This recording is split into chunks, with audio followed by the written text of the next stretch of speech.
নবীকে আব্দুল উজ্জা নামক এক সাহাবী আল্লাহু আকবার কত মহব্বত করতেন, কত ভালোবাসতেন বাবা। এই আব্দুল উজ্জা নামক সাহাবী, এই আব্দুল উজ্জা নামক সাহাবীর ছোট থাকতেই তার মা মারা গেছে, তার বাপ মারা গেছে। আল্লাহু আকবার, ছোট্ট বাচ্চা, মাসুম বাচ্চা আব্দুল উজ্জা। এই বাপ দাদা সবাই কিন্তু মূর্তি পূজা করত। উজ্জা নামক মূর্তির পূজা করত, বিধান নাম হয়েছে আব্দুল উজ্জা। এই বাচ্চা আব্দুল উজ্জা আস্তে আস্তে আস্তে আস্তে বড় হইতে শুরু করেছে। আল্লাহু আকবার, বাবা দুনিয়ায় নাই, মাও দুনিয়ায় নাই। এতিম বাচ্চা মুশরিক অবস্থায়, মূর্তি পূজা অবস্থায়। আল্লাহু আকবার, সৎ মাও নয়, সৎ মা। আল্লাহু আকবার, সৎ মার কাছে কয়েকদিন পর্যন্ত থাকলো। এই সৎ মার না চাচির কাছে থাকলো। চাচির কাছে আস্তে আস্তে আস্তে আস্তে বড় হইতে শুরু করেছে। কেউ বলে চাচি, কেউ বলে সৎ মা। যাই হোক, সৎ মার কথাই আপনাদেরকে বলে দিলাম। এই সৎ মার কাছে কিছুদিন পর্যন্ত আল্লাহু আকবার লালিত পালিত হইতে হইতে আল্লাহু আকবার বালেগ হয়ে গেছে, বয়স প্রাপ্ত হয়ে গেছে। এই আব্দুল উজ্জা একদিন খানা খাওয়ার সময় তার চাচাকে বলে, চাচা, আমি আপনার কাছে অনেক দিন ধরে চিন্তা করতেছি, একটা কথা জিজ্ঞাসা করব। এই কথাটা কিন্তু আমি কোনো সুযোগ পাই না। চাচা, আজকে খানা খাওয়া অবস্থায়, একেবারে নম্র ভদ্র অবস্থায়, এই সুন্দর পরিবেশে আপনি আমাকে একটা প্রশ্নের জবাব দিবেননি? হ্যাঁ ভাতিজা, বলো, তোমার প্রশ্নটা কি, তোমার প্রশ্নটা কি? আব্দুল উজ্জা বলে, চাচা, এই মক্কার মধ্যে মুহাম্মদ নামক মানুষটা কেমন? আব্দুল উজ্জার কথা শুনিয়া তার চাচা একেবারে কি হয়ে গেল, রাগেতে ফায়ার হয়ে গেল। দোস্ত, আল্লাহু আকবার, চাচা ভাব গালে দিতেছিল, ভাব এমন সবার রাগের চোটে উঠিয়া গেছে, দাঁড়িয়ে বলতেছে, তুই মুহাম্মাদের কথা কেন জিজ্ঞাসা করলি? কারণটা আগে বল। ভাই চাচা যান, আমার কারণটা আমি আপনাকে পরে বলবো, কিন্তু আমি প্রশ্ন করেছি আগে, আপনি আমার প্রশ্ন জবাবটা দেন। ভাই ভাতিজা শুনিয়া রাখো, এই মদিনার মধ্যে, আল্লাহু আকবার, এই মক্কার মধ্যে, মদিনার মধ্যে, মক্কার মধ্যে সব থেকে শ্রেষ্ঠ মানুষ হইল মুহাম্মদ। জোরে বলেন আলহামদুলিল্লাহ। এই মুহাম্মদ এমন একটা একজন মানুষ যে সত্য অবস্থায় আলামিন উপাধি পাইছে। এই মুহাম্মদ এমন একজন মানুষ, আল্লাহু আকবার, পৃথিবীর মধ্যে এর মতো মানুষ আর হইতে পারে না। যারা বলেন না আলহামদুলিল্লাহ। আল্লাহু আকবার। আমি আব্দুল উজ্জা কয়, চাচা, আমি আর খানা খাইব না, আমি আর কোনো প্রশ্ন নাই চাচা, আমি এই মক্কায় থাকতে চাই না, আমি মদিনায় চলে যেতে চাই। ভাই তুই যখন যাইতে চাও তখন আমার প্রশ্ন আছে, আমার কথা আছে। ভাই চাচা বলেন, আপনি সব কিছু বলেন আমাকে ঘুরিয়া ঘুরিয়া। আল্লাহু আকবার। আব্দুল উজ্জা বলে, আব্দুল উজ্জাকে বলতেছে, তোর যত টাকা পয়সা আছে, তোর টাকা কিছু আছে, তোর সয় সম্পত্তি যা কিছু আছে, সব আমাকে দিয়ে দিতে হবে। আব্দুল উজ্জা বলে, চাচা, শুধু জায়গা জমি নয়, ঘর বাড়ি নয়, আমার যা কিছু আছে সব আপনাকে দিয়ে দিলাম। হবে না, হবে না, কিছুদিন আগে তোকে যে একটা বিবাহ দিয়েছি, সুন্দর মেয়ে দেখিয়া, এই মেয়েটাকে তোর সারিয়া দিয়া যাইতে হবে। চাচা, ঘর চললাম, বাড়ি চললাম, সব কিছু যখন ছেড়ে দিলাম, আমার নবীর জন্য আমার স্ত্রীকে সারিয়া দিলাম। শোন, আরো তোর কাছে প্রশ্ন আছে, আরো কথা আছে, তোর গায়ের জামাটা খুলিয়া দে, জামাটা খুলিয়া দে। চাচা গায়ের জামা খুলিয়া দিলাম, এরপরে কয় দাঁড়া, তোর পরনের লুঙ্গিটা পর্যন্ত খুলে দিতে হবে। আল্লাহু আকবার। আব্দুল উজ্জা চোখের পানি সারিয়ে দেব, চাচা ঘর চাইলেন ঘর দিলাম, বাড়ি চাইলেন বাড়ি দিলাম, জায়গা চাইলেন জায়গা দিলাম, স্ত্রী চাইলেন তাও দিয়ে দিলাম, সব কিছু দিয়ে দিলাম, আমার গায়ের জামাটা পর্যন্ত আপনাকে ভুলিয়ে দিলাম। আমি এত বড় একটা ছেলে, বাঙের ছেলে, এই উলঙ্গ অবস্থা আমি কেমনে রাস্তা দিয়ে যাইব? আল্লাহু আকবার। আব্দুল উজ্জাকে ডাক দিয়ে বলে, জানি না, জানি না, যদি এতই লজ্জা হয় তাহলে ইসলাম ছাড়িয়ে দাও। আর যদি ইসলামকে তোমার প্রাধান্য দিতে হয় তাহলে পরনের লুঙ্গি খুলিয়া দিতে হবে। আব্দুল উজ্জারা বেকারির দিকে তাকাইয়া বলে রব্বে করিম সবকিছু দিলাম সারিয়া আপনাকে নিলাম আমি বরণ করিয়া। আল্লাহু আকবার আল্লাহু আকবার। আব্দুল উজ্জা পিছন থেকে টান মারিয়া লুঙ্গিটা ধরিয়া নিল। আব্দুল উজ্জা কাছে দিকে টানতে তাকায় রব্বে কারিম তো আল্লাহু আকবার। আব্দুল উজ্জা অন্তরের মধ্যে বলা আমার নবীর মুহাম্মদ নবীর দরদ দিয়া মক্কা থেকে মদিনায় যাইবে। আর চিন্তা করে এত দূর এত পথ কেমনে যাইব কেমনে যাইব। আল্লাহু আকবার করলাম ব্যবস্থা এখন কি করি। হে দোস্তর বছর করে আমার আম্মা জানে আমার মায়ের আমার বোনেরা নবীর ইসলামকে বিজয় দেওয়ার জন্য কাফের বৌদ্ধ খ্রিস্টান সব উঠে পড়ে লেগেছে কথাটা ঠিক কিনা। আল্লাহু আল্লাহ। আব্দুল উজ্জা চিন্তা করে যদিও আমার ঘরের সৎমা ঠিক আছে তারপরে আমি শুনেছি মায়ের থেকে বাপের থেকে দরদ কোন মানুষ পৃথিবীতে নাই। ঠিক আছে যাই যাই তোমার সৎমার কাছে যাই।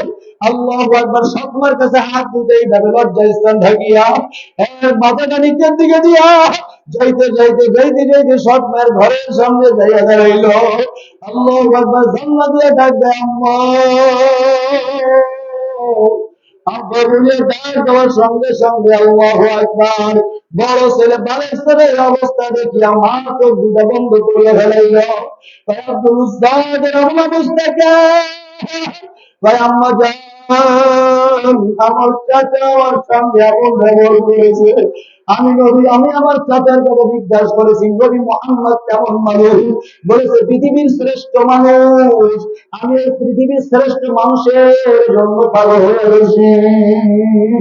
আল্লাহু আকবার আল্লাহু আকবার। লোক সারে সে বেরকা যারা पर्दा उठा दो लोग सार से बोलता का जरा पर्दा उठा दो लिल्लाह मुझे हुस्न खुदा दाद दिखा दो लिल्लाह मुझे हुस्न खुदा दाद दिखा दो मैं दूर मजबूर हो सैयद आलम मैं दूर मजबूर हो सैयद आलम देदार दिखाते नहीं आवाज सुना दो देदार दिखाते नहीं आवाज सुना दो। अल्लाहुम्मा आमीन। ए दोस्तर बुजुर्गो अल्लाहु আকবার। চাচা মাদানকে বলতে আমি সব আগে বলে মাগো চাচা আমার টাকা চাইলো মালিক বানাইয়া দিলাম। চাচা আমার সম্পত্তি চাইলো সম্পত্তির মালিক বানাইয়া দিলাম। আমার স্ত্রীকে চেয়ে নিয়েছে তাও আমি আমার স্ত্রীকে তালাক দিয়ে দিলাম। আমার গায়ের জামা পর্যন্ত খুলিয়া দিলাম। কিন্তু চাচাকে বললাম চাচা যান পরনের লুঙ্গিটা আমাকে দেন। না না তুই যদি ইসলাম গ্রহণ কর নবীকে মান তাহলে আমার লুঙ্গি পর্যন্ত তোর ঘুরিয়া দিতে হবে। মাগো আমার নবীর সামনে আমার মাওলার সামনে যে আমি কেমনে মক্কা থেকে মদিনায় যাইব। মাগো দেখো না ঘরে থেকে একটা কাপড় দেওয়া যায় কিনা। আল্লাহু আকবার। আম্মা সৎমা হলো মায়ের দরদ আছে কি আছে না যেরকম দরদ আছে কি আছে না। হে যুবক ভাই আমার বন্ধুরা যাদের মা বাপ দুনিয়ায় বেঁচে আছে খেদমত করো খেদমত করো। মোমার জান্নাতুকা ওয়া নারুকা। বাপ মা এমন একটা জিনিস নবী আমার বলেন এই বাপ মা তোমার জন্য জান্নাত এই বাপ মা কিন্তু তোমার জন্য জাহান্নাম।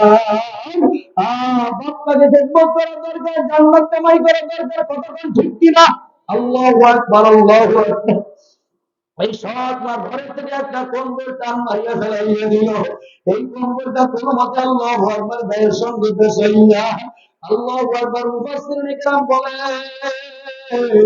16 দিন 16 রাত পর্যন্ত পায়ে হাঁটিয়া হাঁটিয়া এই মক্কা থেকে মদিনায় নবীর চেহারা দেখার জন্য আব্দুল উজ্জা পাগল হয়ে গেল। আব্দুল উজ্জা ধর্ষণ বাড়ি ছিল স্ত্রী সর্ব সব কিছু ছাড়িয়া দিল। একমাত্র কেবলমাত্র শুধু আমার নবীর মুহাব্বতের কথা ঠিক কিনা। আল্লাহু আকবার। এরকম ভাবে 16 রাত 16 দিন যখন হারিয়ে গেলাম আল্লাহু আকবার। যাই না দেখে নবী মুহাম্মদুর রাসূলুল্লাহ কতগুলো সাহাবী নিয়ে মসজিদে আকবায় আসহাবে সুফফা বলা হইল। আল্লাহু আকবার। নবী মুহাম্মদুর রাসূলুল্লাহ সাল্লাল্লাহু আলাইহি ওয়াসাল্লাম নূরানী চেহারা লইয়া কতগুলো সাহাবীদেরকে তালিম করাইতে আছে। আব্দুল উজ্জা চিন্তা করে এই মানুষগুলোর মধ্যে সব থেকে না দুষ্ট চেহারা নবী, এত সুন্দর চেহারা নবী, এত সুন্দর মানুষ পৃথিবীতে আর কেউ আসে নাই। حسن يوسف دمیسا یاد بیزاداری আল্লাহু আকবার আল্লাহু আকবার। ইউসুফ আলাইহিস সালামের মধ্যে এমন একটা চেহারা ছিল রে বাবা, ওই চেহারাটা মিষ্টিময় ছিল না, মিষ্টিময় ছিল না, কিন্তু নবী মুহাম্মদ রাসূলুল্লাহ সাল্লাল্লাহু আলাইহি ওয়াসাল্লামের মধ্যে আমার আল্লাহ এমন একটা চেহারা দিয়ে রেখেছে, এমন একটা সৌন্দর্য দিয়ে রেখেছে। এক সাহাবী বলে আনজুরু ইলাইহি ওয়া ইলাল কামার, আল্লাহু আকবার। এক সাহাবী বলে পূর্ণিমার রাতে আমি একদিন একা একা দাঁড়াইয়া একবার চাঁদের দিকে তাকাই, আমার নবীর দিকে তাকাই, একবার আমার নবীর দিকে তাকাই, একবার আমি আমার চাঁদের দিকে তাকাই। আল্লাহু আকবার আল্লাহু আকবার। চাঁদ থেকে শ্রেষ্ঠ আমার নবীকে মনে হইল, বলেন আলহামদুলিল্লাহ। নবীর মতো মানুষ পৃথিবীতে আর কেউ আসছে নাকি? জোরে বলেন না, আর কেউ আসবে না বাবা। এই দেশের মতো মাতৃদের সব ছাড়িয়ে দিল, আল্লাহু আকবার, সব ছাড়িয়ে দেওয়ার মসজিদে দরজার সামনে দাঁড়াইল। আল্লাহর নবী সাল্লাল্লাহু আলাইহি ওয়াসাল্লাম আব্দুল ইজ্জা দেখিয়া আল্লাহু আকবার যখন এই নবী যখন ক্লাস শেষ করিয়া বাইর হইল, আল্লাহু আকবার, আব্দুল ইজ্জা দাঁড়ায় দাঁড়ায় যেমন পড়িয়া যায়, সারাদিন রাত পর্যন্ত না কিছু খাইয়া আল্লাহু আকবার, গায়ে বল নাই মতো চেহারাটা বিবর্ণ হয়ে গেছে। আল্লাহু আকবার। নবী যখন আসলো,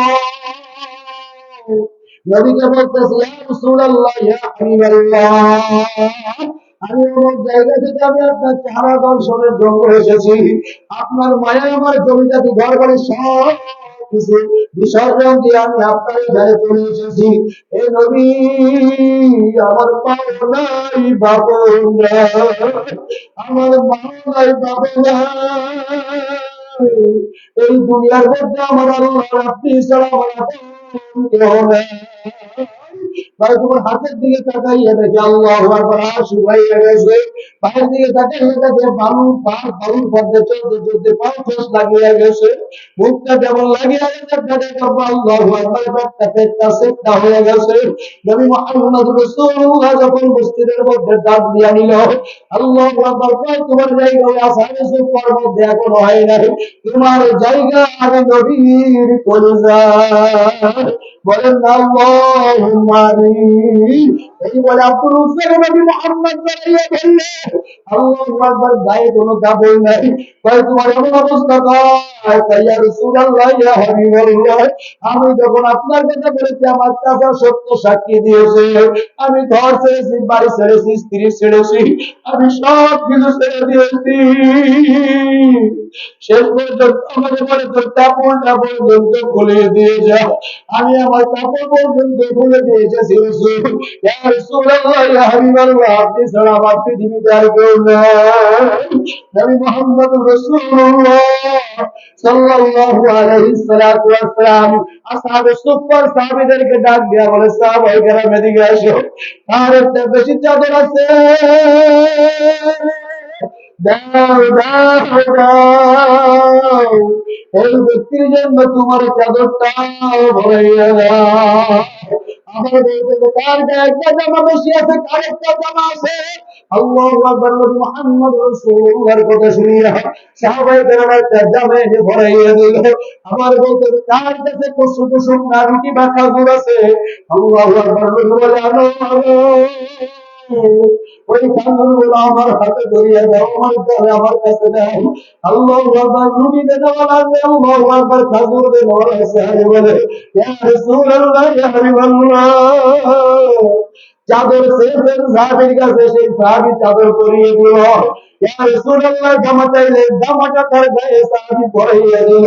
ইয়া রাসূলুল্লাহ এই খাজুরগুলো আমাকে একটু খাওয়াইতে দাও। এই মানুষটাকে আমি নিজ হাতে একটু খাজুর খাওয়াইয়া দিই। আল্লাহর নবী বলে, সাহাবায়ে কেরাম, আরো সময় আছে, আরো সময় আছে। এই ব্যক্তি আমার বাবা নাই। যেভাবে বলতে আছে যদি কথা সত্য হইয়া থাকে, আমার রব্বে কারিম আমার কাছে এরকম খবর জানাইয়া দিল। আল্লাহু আকবার। এই ব্যক্তির বুকে আমার ব্যক্তি মসজিদে জায়গা নাই, এই ব্যক্তির জায়গা হলো আমার বুকে।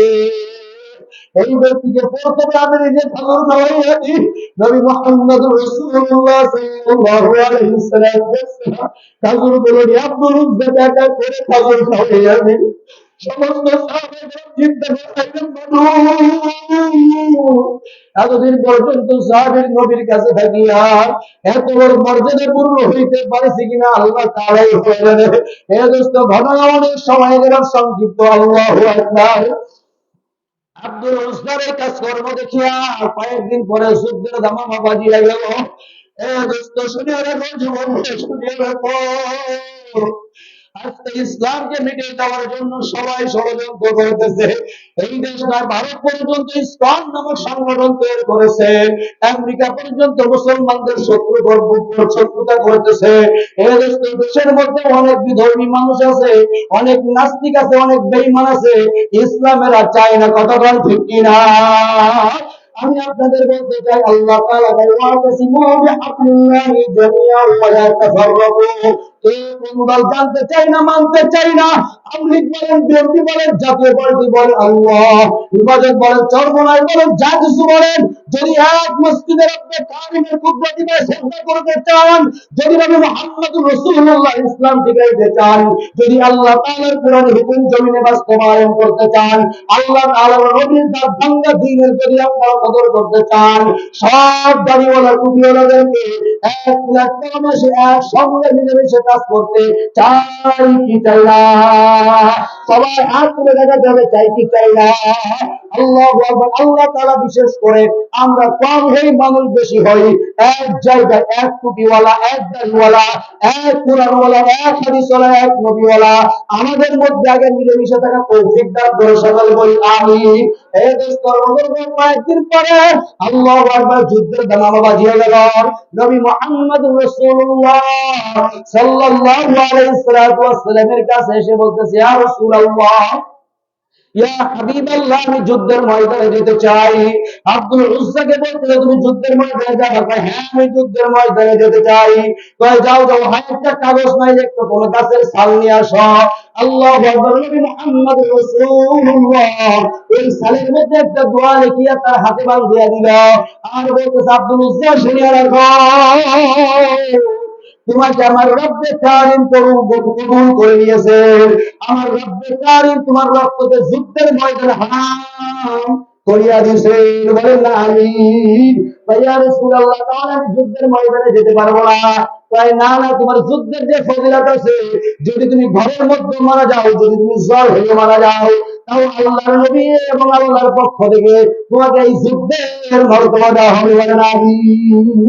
আল্লাহু আকবার। এরকম ভাবে আব্দুল উজ্জা কয়েকদিন পরে জ্বরে আক্রান্ত হয়ে গেল। এই জ্বরে আক্রান্ত হইয়া আব্দুল উজ্জা শেষ পর্যন্ত মারা গেল। আল্লাহর নবী সংবাদ পাই আব্দুল উজ্জার কাছে চলে আসলো। আব্দুল উজ্জার সম্পর্কে নবী আমার বলেন, সাহাবায়ে কেরাম শোনো, এই আব্দুল উজ্জার লাশটা সুন্দর করে নম্র ভদ্রভাবে ঘর থেকে বাইর করো। আব্দুল উজ্জাকে সুন্দরভাবে গোসল করাইয়া দাও। আব্দুল উজ্জাকে সুন্দরভাবে কাফনটা পরাইয়া দাও। যাও যাও, আব্দুল উজ্জার জন্য সুন্দর করে একটা কবর খনন করো। আব্দুল উজ্জার জন্য কোনো কষ্ট না হয়, কোনো ব্যথা না হয়, আব্দুল উজ্জার সঙ্গে যেন কোনো বেয়াদবি না হয়। এই দোস্ত, আল্লাহ যদি কবুল করে দুনিয়ার থেকে সে জান্নাতি, কথা বলেন ঠিক কিনা? চাই শুধু আমার মাওলার মুহাব্বত, কথা বলেন না? কার মুহাব্বত চাই? জোরে বলেন না, কার মুহাব্বত চাই? আল্লাহর মুহাব্বত করতে গেলে একটা ঔষধ আপনাদেরকে বলিয়া দিই। কতগুলো ঔষধ, তার মধ্যে একটা হাদিসের মধ্যে আসছে, মান আহাব্বা শাইআন আকসারা যিকরাহু, যে যাকে মুহাব্বত করে তার আলোচনাটা কম করে না বেশি করে? সবাই কম করে না বেশি করে? আল্লাহকে মুহাব্বত করতে হইলে আপনারা সবাই যেহেতু কোরআন তেলাওয়াত করতে পারেন না, যারা কোরআন তেলাওয়াত করতে পারেন আলহামদুলিল্লাহ, কোরআন তেলাওয়াত আগে, তারপরে মাওলার জিকির, কথা বলেন ঠিক কিনা? যারা আমার মাওলার কালাম জানেন না, বুঝেন না, পড়তে পারেন না রে বাবা, চেষ্টা করবেন, চেষ্টা করবেন। আমি আপনাদের বিনা পয়সায় বিনা কষ্টের আমল বলিয়া দিই, সেটা হলো বেশি বেশি মাওলার জিকির, কথা বল ঠিক কিনা? লা ইলাহা ইল্লাল্লাহ, লা ইলাহা ইল্লাল্লাহ, লা ইলাহা ইল্লাল্লাহ, মুহাম্মাদুর রাসূলুল্লাহ। মান কানা আখিরু কালামিহি লা ইলাহা ইল্লাল্লাহ ফাদাখালাল জান্নাহ। আগে বলেন না সুবহানাল্লাহ। এই যে জিকিরটা, এই যে জিকিরটা, এই লা ইলাহা ইল্লাল্লাহর ফায়দাটা কেমন? রাসূল বলেন, মান কানা আখিরু কালামিহি লা ইলাহা ইল্লাল্লাহ ফাদাখালাল জান্নাহ। হা শব্দটা ব্যবহার হয় বাংলায় অতঃপর বোঝানোর জন্য। কথা কয় অতঃপর এই না, এই লেখালেখির মধ্যে আছে। তো দেখেন, নবী বলেন, মান কানা আখিরু কালামিহি লা ইলাহা ইল্লাল্লাহ, যার শেষ কথাটা হয়ে যাবে লা ইলাহা ইল্লাল্লাহ, রাসূল বলেন লা ইলাহা ইল্লাল্লাহ বলে চোখ বন্ধ হয়ে গেছে, অতঃপরের জায়গা হলো জান্নাত। বলেন আলহামদুলিল্লাহ। সামানুল জান্নাতি যিকরুল্লাহ। জান্নাত কিনতে চান, জান্নাতের মূল্য, জান্নাতের কিয়ামত হইল আল্লাহর জিকির। জোরে বলেন আলহামদুলিল্লাহ। মাজালিসু মা গানিমাতু মাজালিসিজ যিকরি। হে আল্লাহর রাসূল, জিকিরের মজলিসে বসলে আমরা কি লাভ পাইবো, কি ফায়দা হবে? নবী আমার বলেন জান্নাত। জোরে বলেন আলহামদুলিল্লাহ। আল্লাহু আকবার। বলতেছিলাম আব্দুল জ্বরে মৃত্যুবরণ করেছে, লাশটা বাহির করেছে, আল্লাহু আকবার, গোসল করানো হয়ে গেল, খাটলার মধ্যে উঠাইয়া কাপড় পরানো হয়ে গেল। নবী মুহাম্মদ রাসূলুল্লাহ নিজে জানাজা পড়লেন। নবী মুহাম্মদ রাসূলুল্লাহ, কেউ বলে খাটলা রাসূল নিজে ধরেছেন, কেউ বলে না না অন্য সাহাবায়ে কেরাম ধরেছেন, তাদের সঙ্গে রাসূল সহযোগিতা করেছেন। এই দোস্তদের সময় যেহেতু সঙ্গে সময় আমার শেষ, আল্লাহু আকবার। আব্দুল উজ্জা নামের সাহাবী